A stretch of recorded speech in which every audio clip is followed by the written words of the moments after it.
RCN. Le son de la différence.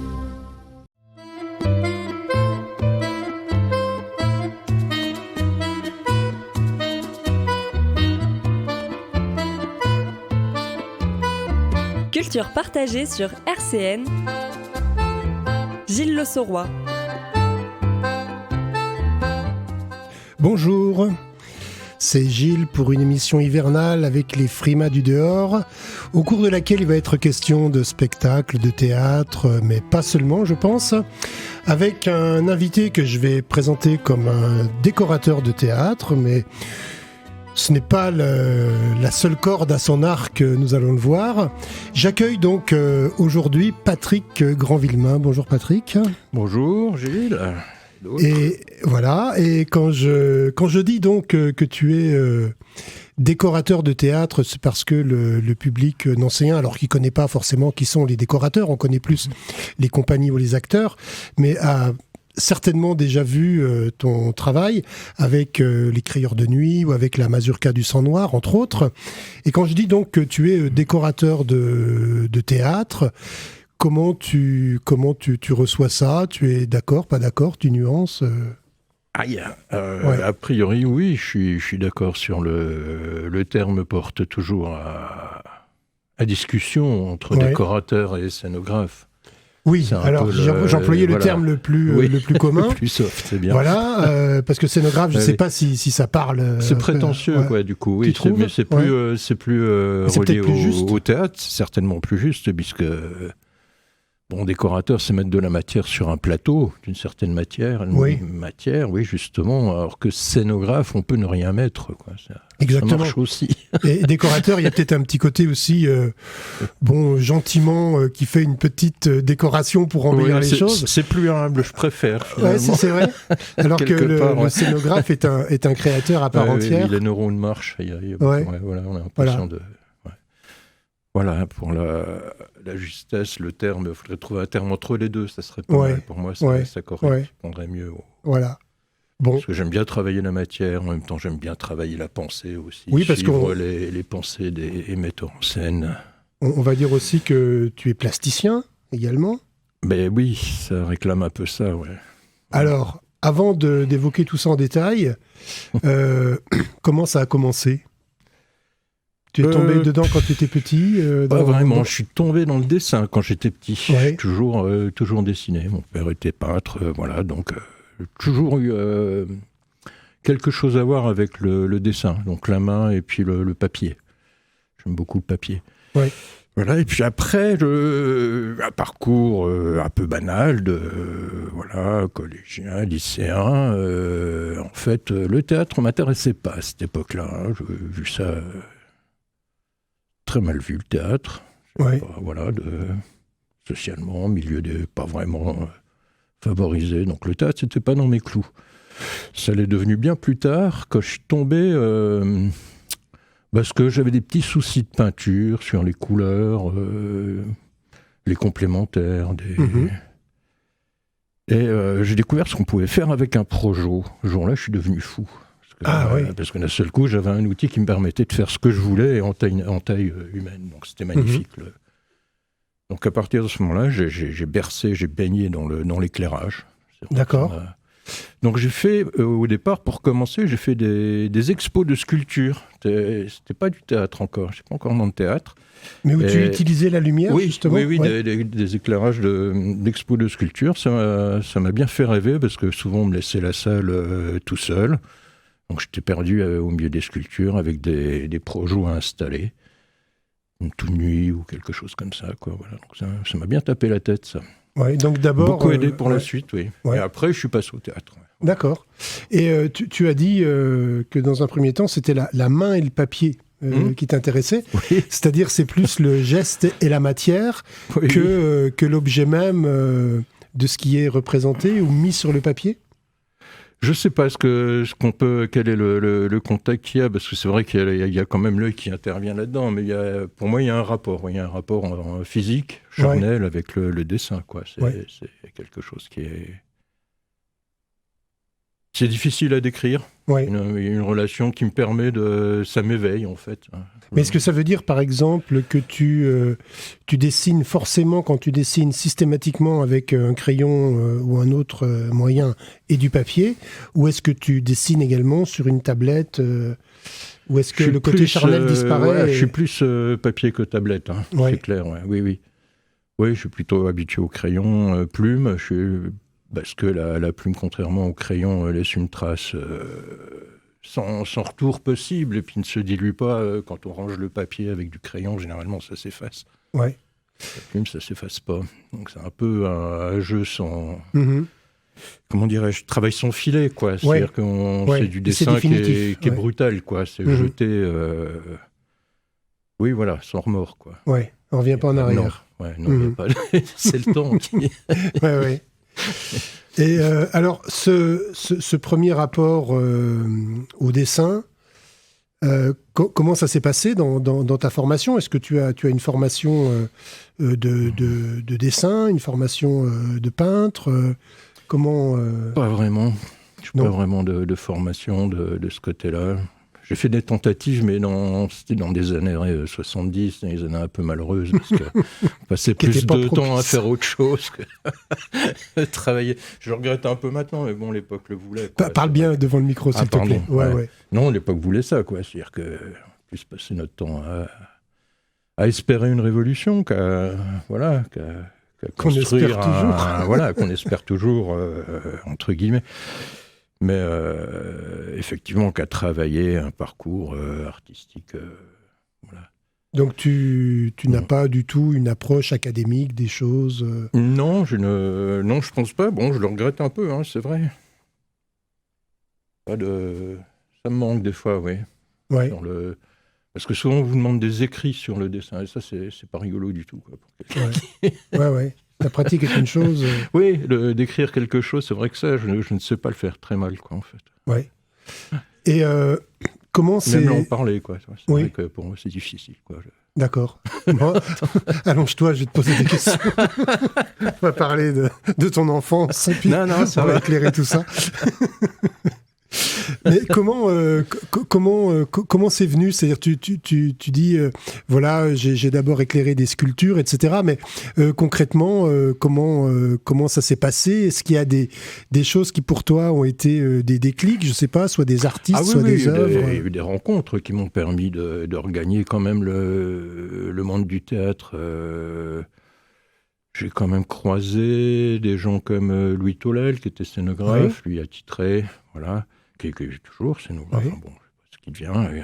Brigitte Bourdon aussi, qui sont des gens qui m'ont mis un peu les pieds à l'étrier, quoi, sur le théâtre. Là, ils m'ont fait une vraie formation, quoi. C'était quelque part. Mais comment eux sont venus vers toi ? C'est-à-dire que tu faisais déjà des choses ou... Avec Louis Tolel, oui, c'était un peu c'était une rencontre, quoi. Ouais. Je crois que la première fois où j'ai rencontré, il était en train d'installer une expo, puis je lui ai filé la main pour coller les scotch, mettre les... Voilà. Donc, ça s'est décidé comme ça. Puis de proche en proche, on s'est retrouvés à travailler ensemble. Ouais. D'accord. D'accord. Donc là, plutôt en tant que plasticien, donc d'abord. Oui. Lui, ouvertement, il voulait monter une boîte de décors, théâtre. Mais bon, qui n'a jamais vraiment vu le jour, quoi. C'est-à-dire que... à monter une structure, embaucher des gens, et puis ça nous a servi de formation, quoi. 2-3 décors avec lui. Ouais. Il m'a envoyé sur plage, j'étais à Strasbourg, à Caen.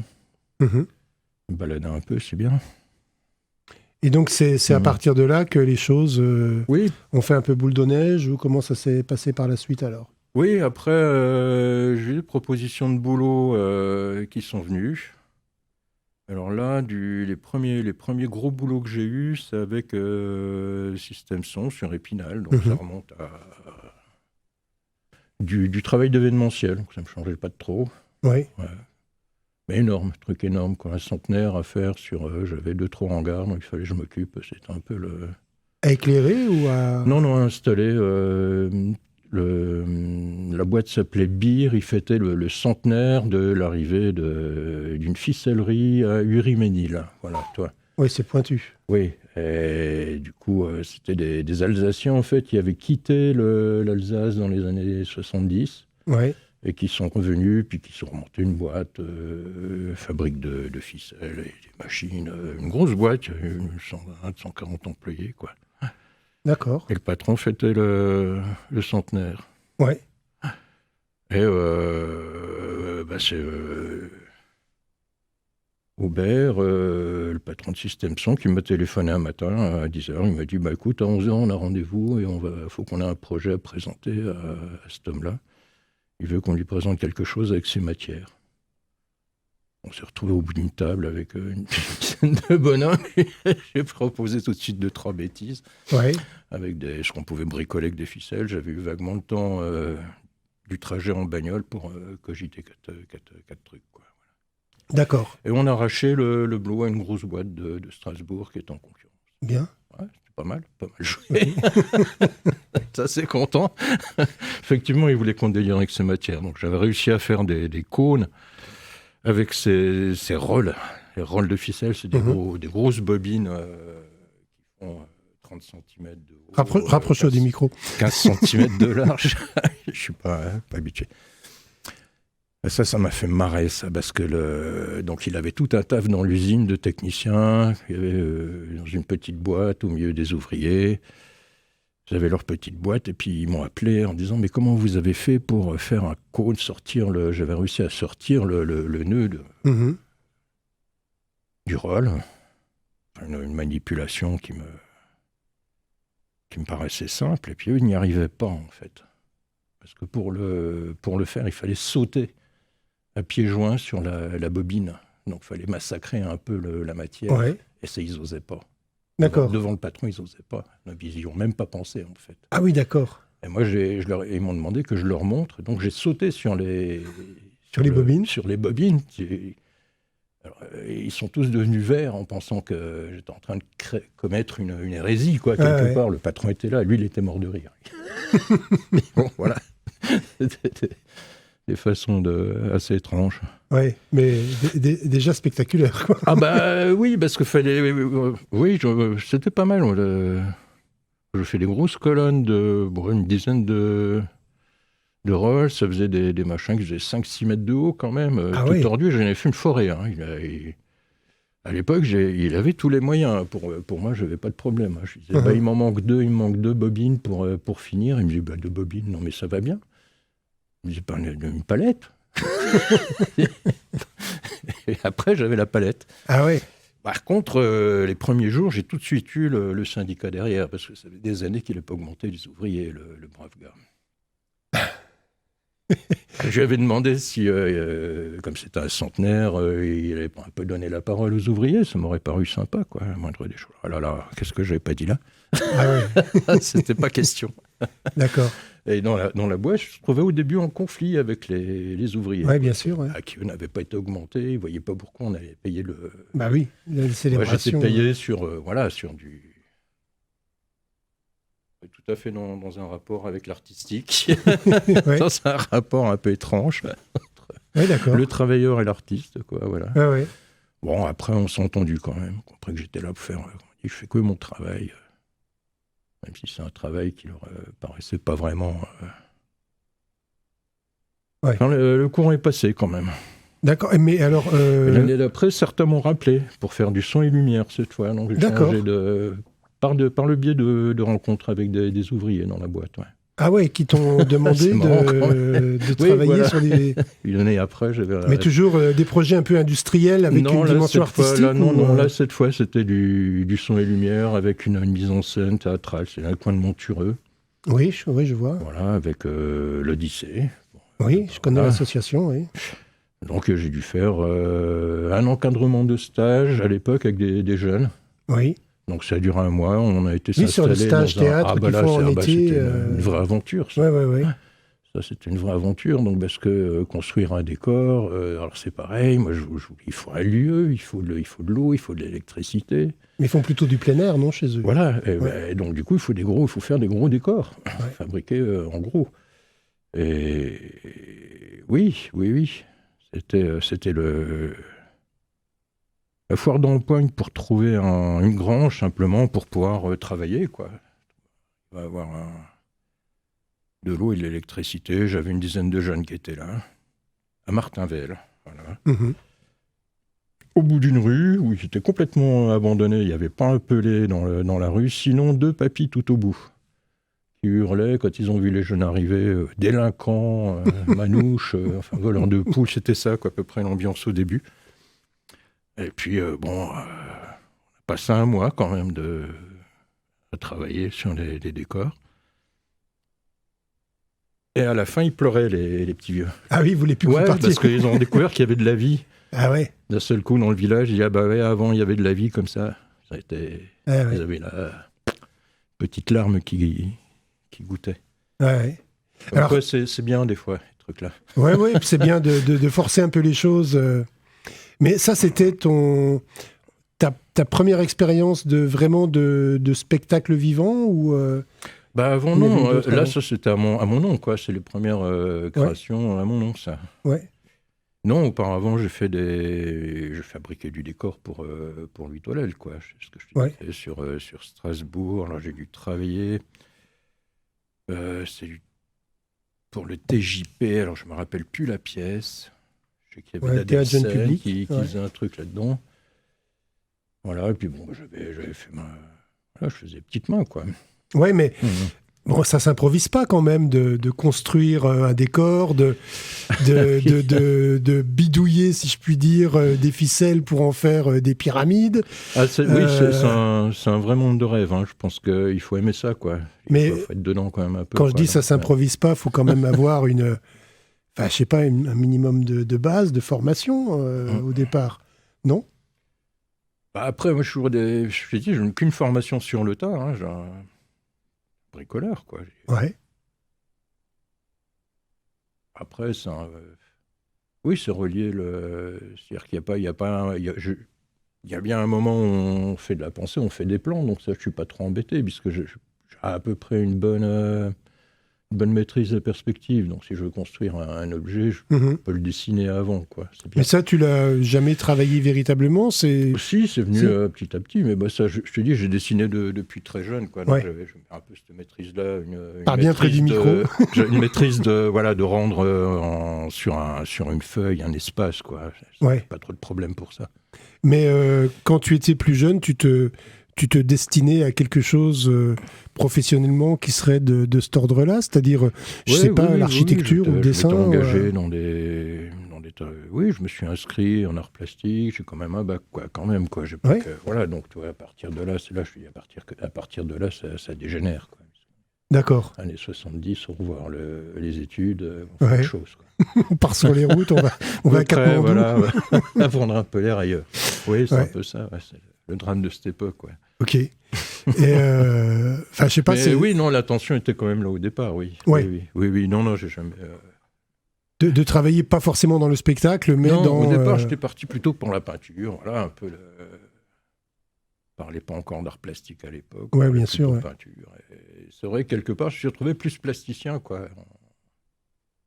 Puis après la lumière, donc lumière et matière, ça mène tout droit à la scénographie, quoi.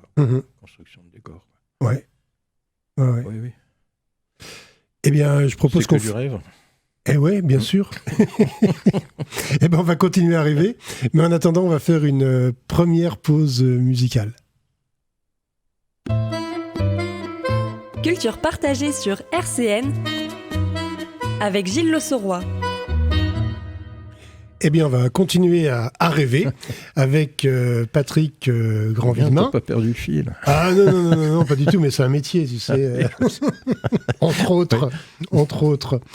Et voilà, on a évoqué un peu, alors on pourrait appeler ça les années de formation, ce qu'on vient de... Oui, un peu des... Ouais, ça c'est plus... J'ai eu l'impression plutôt de bourlinguer, quoi, quelque part, d'être un peu... et t'as jamais eu vraiment l'impression de travailler ou d'apprendre, mais de faire, quoi. Ouais, si, travailler, si, mais oui, pas au sens un peu pénible, quoi. Oui, non, pas du tout, ça, oui, c'est vrai que c'est... Toujours chercher à relier les deux, quand on fait le travail et le plaisir de la création, quelque part. C'est ça, hein, aussi, qui est... Comment dirais-je ? Décisif pour moi, même. Ouais. Oui, ça, ouais. Et alors ensuite, tu as continué à travailler plutôt domaine du spectacle, de l'exposition, ou alors est-ce que tu as tout de suite pu exposer tes propres travaux? Comment ça s'est passé? Je vais faire un peu de son et lumière. Après son et lumière, j'ai rencontré les crieurs, le Christian Magnani. Donc à partir de là, je suis passé plus sur le théâtre, quoi. Voilà. Comment s'est passée la rencontre avec les crieurs de nuit? On s'est rencontrés sur un gros projet, en fait, voilà, de création. C'était à l'occasion de l'inauguration du Trait d'Union à Neufchâteau, voilà, de la construction du Trait d'Union. La compagnie avait été invitée pour mettre en œuvre l'ouverture du Trait d'Union. Et puis, c'est là que j'ai rencontré Christian, quoi. D'accord. Et les crieurs, avec... Alors, on n'était pas encore là. Il y avait Étienne et Véro. Oui. Voilà. Et ça, c'était il y a 25 ans à peu près, 20 ans, oui, 20 ans, le Trait d'Union. Ça doit être dans ces eaux-là, oui, je pense, ouais. Et... Oui, c'est une pièce de Max Frisch, déjà. Bonhomme, non, c'était pas Biederman, c'était pas ça. Non, c'était pas celle-là, c'était encore avant. Parce que Biederman, c'est une création plus récente des crieurs de nuit. Oui, c'était un Max Frisch, déjà. Comme La Grande Muraille. Voilà, La Grande Muraille, exactement, oui. Avec les gens des acteurs qui ont disparu Neufchâteau, depuis. Avec partie d'acteurs professionnels, une partie de bénévoles engagés. Il y avait une belle troupe de théâtre amateur sur Neufchâteau à l'époque, le Chromosome, qui doit exister toujours, mais qui déplaçait du monde avec une vraie vision du théâtre, quoi, quelque chose de profond et d'engagé, pas fréquent. Oui. Et à partir de là, donc tu es devenu le collaborateur régulier des crieurs de nuit. Oui, je crois que j'ai été adopté, une partie de la famille un peu maintenant. Ouais. Et il y a eu... on embrayait sur une pièce de... Alors, cherchons le nom. Un immigré italien qui écrit... Primo Basso, voilà, c'est ça, du Frioul en Sicile. L'Ange Serafino. L'Ange Serafino. Ouais. Ça, c'était magique, ça. Donc, la création du spectacle, la tournée derrière. Donc là, on rêve, quoi, effectivement. Ça, c'est beau boulot de création. Beaucoup de monde aussi. Ça, c'était le choix de Christian de faire venir. À un moment, il y avait un orchestre, 5 personnes sur des gradins en fond de scène qui étaient dévoilés à la fin du spectacle. Et puis, sur le texte de Primo Basso, des trucs très sensibles. On a tourné dans les coins là-haut, Villerue, là où il y a beaucoup d'Italiens. Ça pleurait dans les... Oui, à Villerue, c'est fantastique. Hein. Là où tu passes, ça pleure. Non, mais là, c'était quand même typique. Hein. J'ai marqué parce que c'était vraiment la seule fois où il y avait une réaction comme ça, quoi. C'était pas des réactions habituelles. Comme quoi, les écrits, des fois, peuvent toucher quand ils sont mis en scène. Ça fait une sacrée guerre, ça. Non, mais c'est plutôt une pièce rigolote, hein, d'ailleurs. Oui, bien sûr, c'est un conte. Oui. C'est pas triste. Et les projets continuent avec les crieurs de nuit, je crois. Oui, on est toujours en train d'essayer de monter un projet. Cette fois, c'est un nouveau pari, puisque sur des petits textes,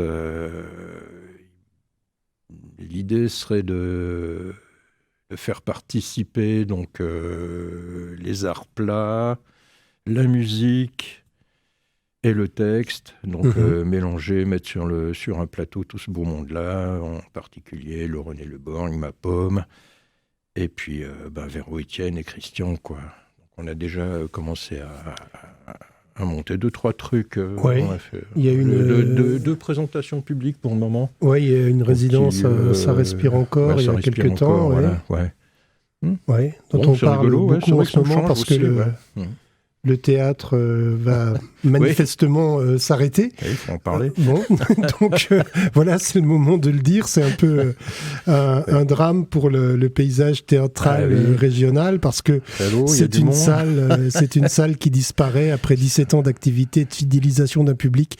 C'est quand même très dommage. Donc voilà, on est tous un peu tristes de voir encore un théâtre qui disparaît dans la région, malheureusement, après d'autres. Voilà. Mais bon, on n'est pas là pour parler de ça, mais je crois que c'est important quand même d'en dire un mot, parce que c'est un lieu essentiel pour les compagnies, et tu viens de le rappeler avec la résidence donc, des Crieurs de Nuit, qui est une vieille compagnie de Nancy. Bien, alors... Je suppose que à côté de cela, de ce travail avec la compagnie des Crieurs de Nuit, il y a eu d'autres activités en parallèle et pas forcément du côté du théâtre. Non, je suis toujours trouvé engagé sur ces derniers temps à l'Art Brasserie, sur une... C'était pareil.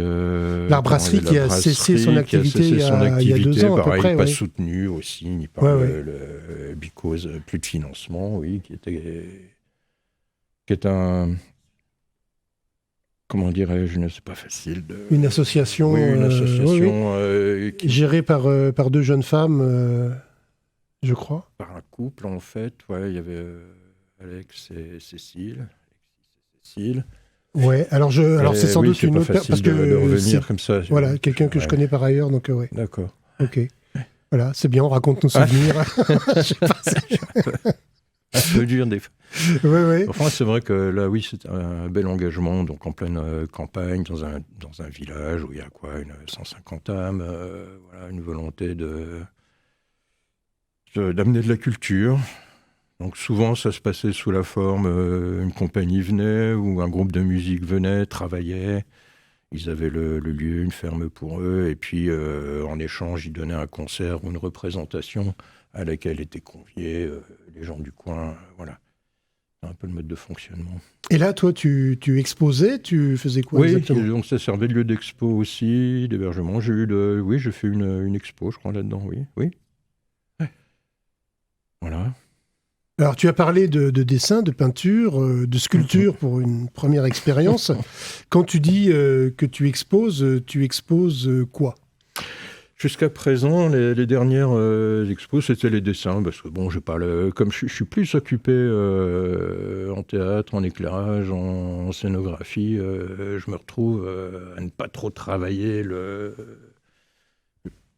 reste. Ça, c'est dommage. Donc, le reste, c'est-à-dire la plume, tout ce qui est pictural, en fait. Voilà. Donc, j'ai guère que des carnets de dessin, des dessins, mais pas grand-chose de vraiment travaillé, quoi. C'est un peu, du coup, la contrepartie de l'occupation, par ailleurs. Donc, c'est quelque chose que tu fais un peu... oui, je le fais en dilettante. En dilettante, comme ça, mais suffisamment pour pouvoir exposer quand même de temps en temps. Oui. Oui, j'envisage de remettre ça maintenant. Avoir un peu plus de temps, voilà. Ouais. C'est peut-être le moment de s'y repencher. Bon. Et cette pratique du dessin, comment est-ce que tu réfléchis un peu dessus ? Est-ce que Non, j'ai fini par avoir une habitude entre guillemets de l'impro, quoi. Pour moi, c'est de l'impro, le dessin, quoi. C'est un peu une trace qui prend forme, qui se matérialise sur le papier et qui n'a pas, a priori, au départ, d'intention particulière. Ouais. Oui. C'est-à-dire que oui, c'est de l'impro, quoi. C'est de l'impro et il y a pas de gomme, il y a pas de retour. C'est-à-dire que j'ai pas de remords, comme ils disent. Voilà, toi, je me permets. C'est au jeté et souvent ça marche. Donc c'est un peu bizarre, quoi. Mais tu utilises... C'est une pratique, quoi. Ouais, non, j'ai mes outils un peu... Ouais, non, là, ça devient assez pointu, quoi. C'est-à-dire que souvent, je travaille à la plume. D'accord, c'est ça que je voulais te demander. Pinceau, voilà, c'est tout. C'est très simple, quoi. Pas de crayon. Pas de crayon. Non, c'est encre et café, souvent, quoi. Voilà. D'accord. Ouais, encre de Chine et café. De l'eau. Ok. Donc des moyens très simples qu'on peut trouver partout, quoi. Et donc tu le fais un peu partout de temps en temps? Oui. Souvent, ou tu te prends des moments j'ai toujours un peu un ça. carnet pas loin, et puis je suis toujours en train de crebarder un peu, donc voilà, quoi. Ouais. D'accord. Mais une mauvaise habitude quelque part, quoi. C'est vrai que c'est à la limite du, comment dirais-je,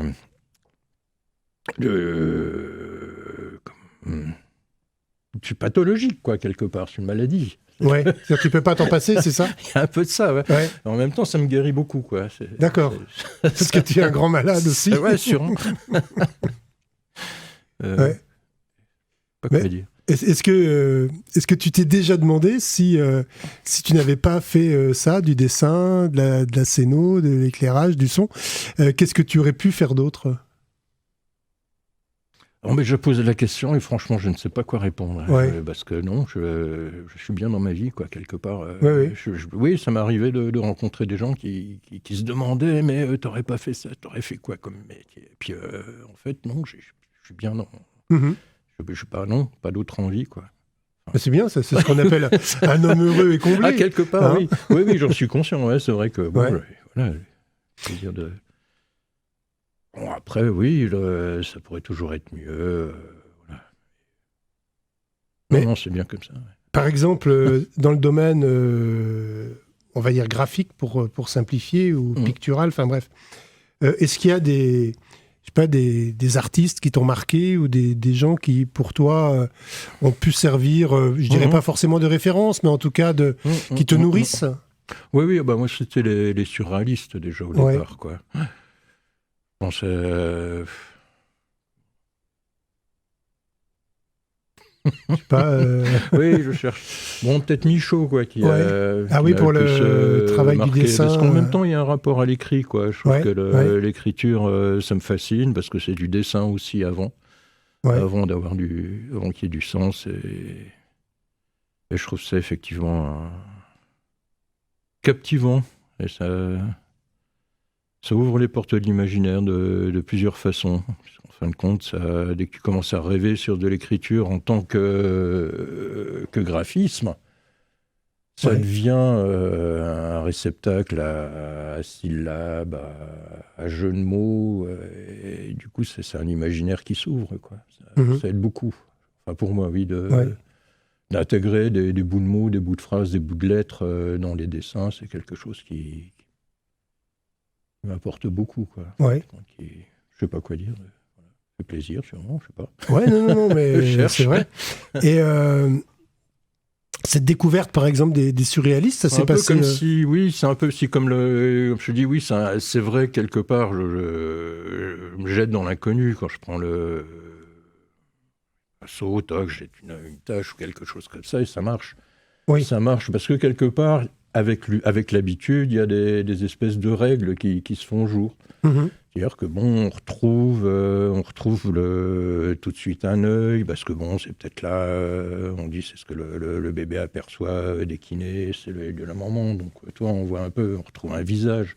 Et tout ça semble obéir à des règles, quelque part, sur le papier. Après, il y a des histoires d'espace, c'est-à-dire la taille d'un œil. Il y a un rapport à la taille du visage. Dès que tu es dans ces rapports-là, en fin de compte, tu les retrouves partout. Tu vas retrouver une façade d'immeuble très rapidement. Pardon. Oui. L'école du micro. Je m'éloigne de la bête. Oui, alors en fin de compte, ça semble être des passeurs. C'est-à-dire qu'on se retrouve à avoir des clés qui vont être comme une grand-mère, en fin de compte. Ouais. Ah, tu parles beaucoup de la tâche.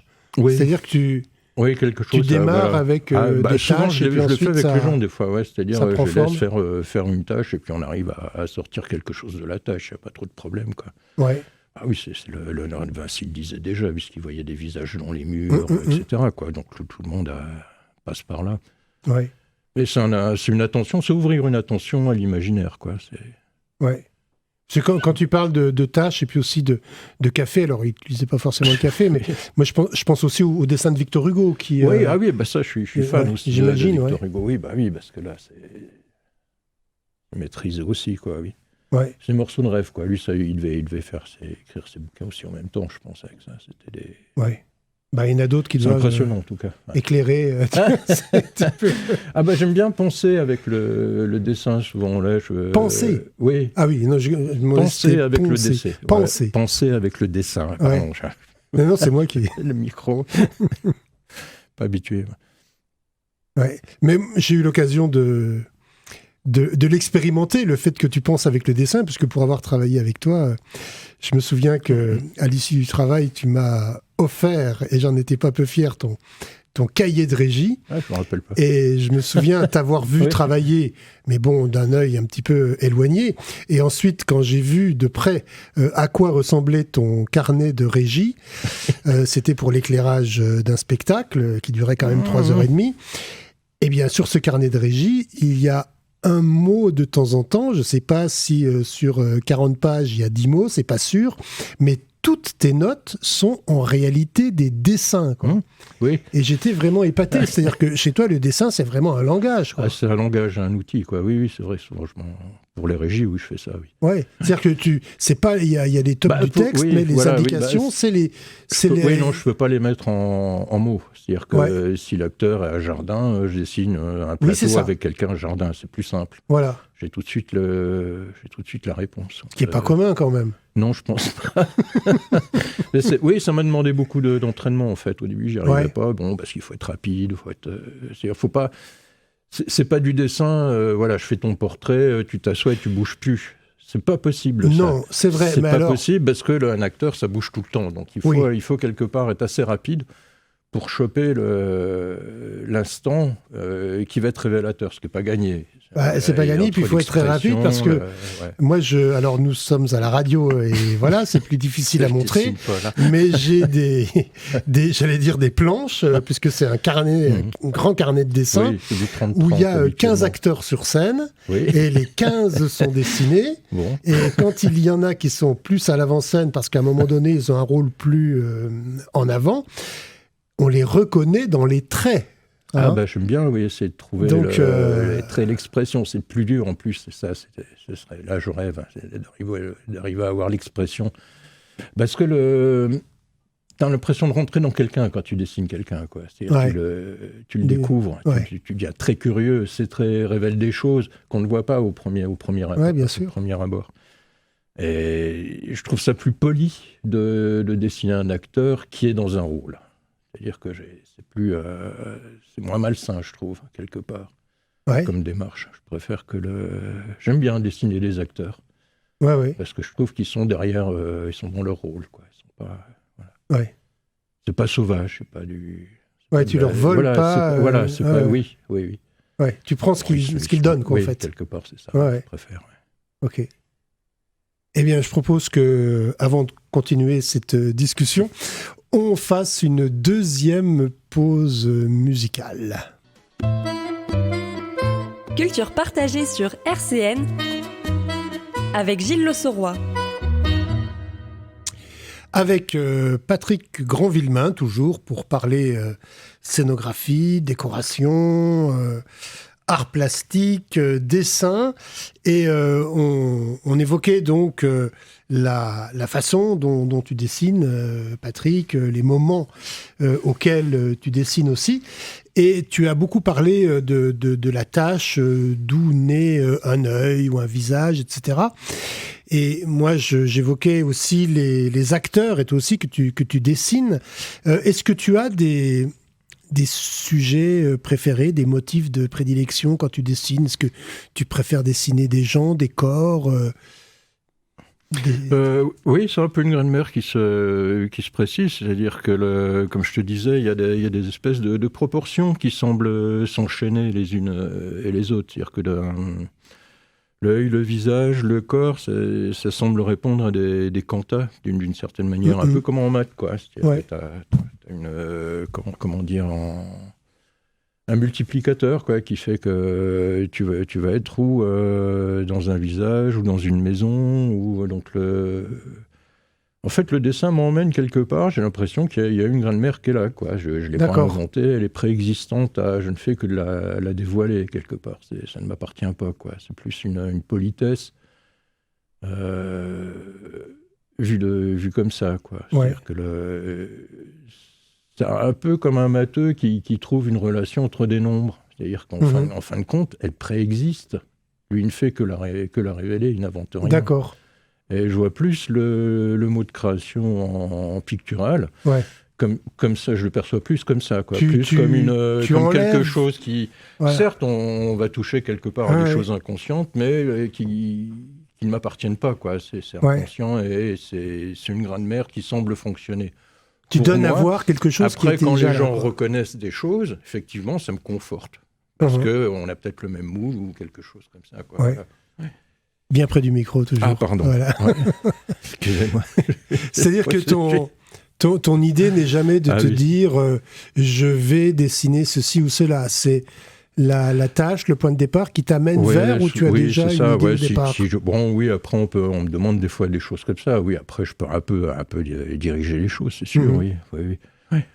Si ça marche, on me dit si je veux faire un visage, oui, c'est un peu aussi une habitude de dessiner qui fait qu'on peut le faire, mais c'est pas le plus intéressant. Non, c'est ce que j'allais dire, ça sent dans ce que tu dis, c'est pas ce qui te motive le plus. C'est la découverte, tu as des réponses qui t'apparaissent, quoi. C'est quelque chose qui... Ouais.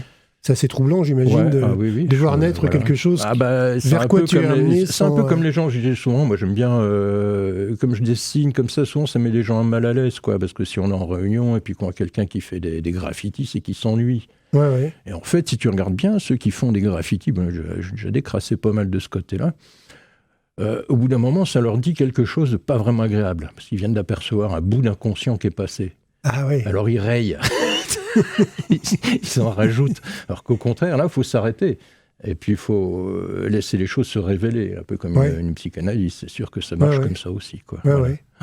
Et après, ce que tu as mis, alors c'est peut-être trop personnel comme question, mais ce que tu as mis sur le papier, ce que tu as révélé, ça t'aide, ça permet, je sais pas, de mieux te comprendre ou Ah oui, je pense que c'est un côté psychothérapeutique. Clair, quoi.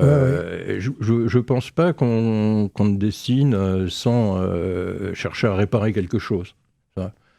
Je crois qu'après, c'est fondamentalement humain, quoi. C'est qu'il y a quelque chose qui permet de, comment dire, la création est nécessaire à chaque individu, quoi. Quelque part, il va trouver une voie, que ce soit la musique, que ce soit le dessin, pour quelque part, entre guillemets, se réparer, peut-être. Bien sûr. Je vois pas, après, bon...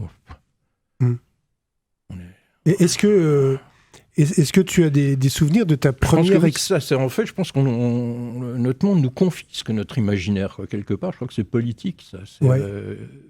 On doit être efficace. Je pense que l'imaginaire, le fait que l'art, ça soit cher, ça soit pas ouvert à tout le monde, c'est pas pour rien. Faut pas que les pauvres ils fassent de l'art, pas bien. Non, parce qu'ils vont se mettre à penser à des choses je crois qu'il y a quelque chose comme ça qui est quand même important, quoi, parce que c'est ce qui fait qu'un homme tient debout. C'est qu'il crée, que ce soit du théâtre, de la musique. Bien sûr, la création avec 3 fois rien, on la retrouve même dans les camps. Donc c'est quelque chose qui est profondément humain et qui fonde une dignité humaine quelque part quand il n'y a plus rien, mais qu'on pense encore à créer, quoi. C'est un élan vital quand même qui est pas rien, quoi. Ah oui. Et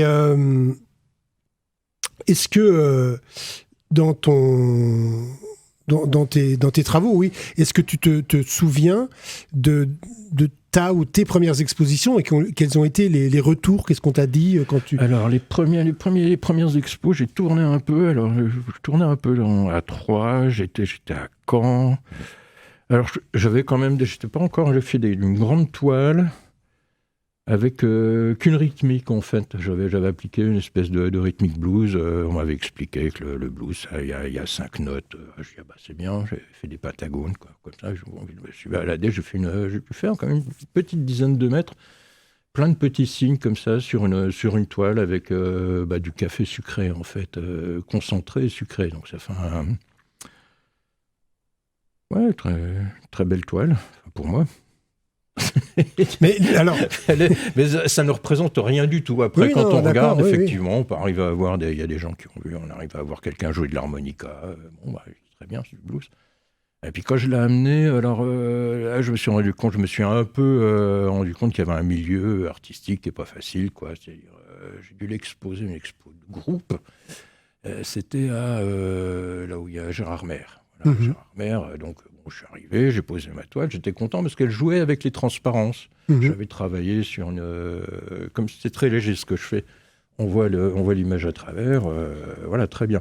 Et je l'avais mise un peu en vague au milieu de la grande pièce qui servait d'expo à tout le monde pour l'installation. Et quand je suis revenu, il l'avait mis sur un mur. Entre-temps, il y en a qui a dit « Ah non, pas lui !» Puis moi, j'ai ma toile qu'on doit voir. bah ouais. Ah bon, je suis arrêté là. J'ai remballé mes gouttes, j'ai fait autre chose. Voilà. Ok. Je pense qu'il va être l'heure de se quitter déjà. Donc, merci Patrick. Je pense que c'était un moment... Ok, merci à toi, oui, de me donner la parole. je t'en prie, un moment intéressant et rare, parce qu'on a rarement l'occasion de parler dessin dans l'émission. Et tu parlais du blues, eh bien ça me donne une transition toute faite, puisque on va se quitter avec Muddy Waters sur quelques notes de blues, et je donne rendez-vous aux auditeurs le mois prochain, pas la semaine prochaine, le mois prochain. D'ici là, portez-vous bien et à bientôt. Au revoir.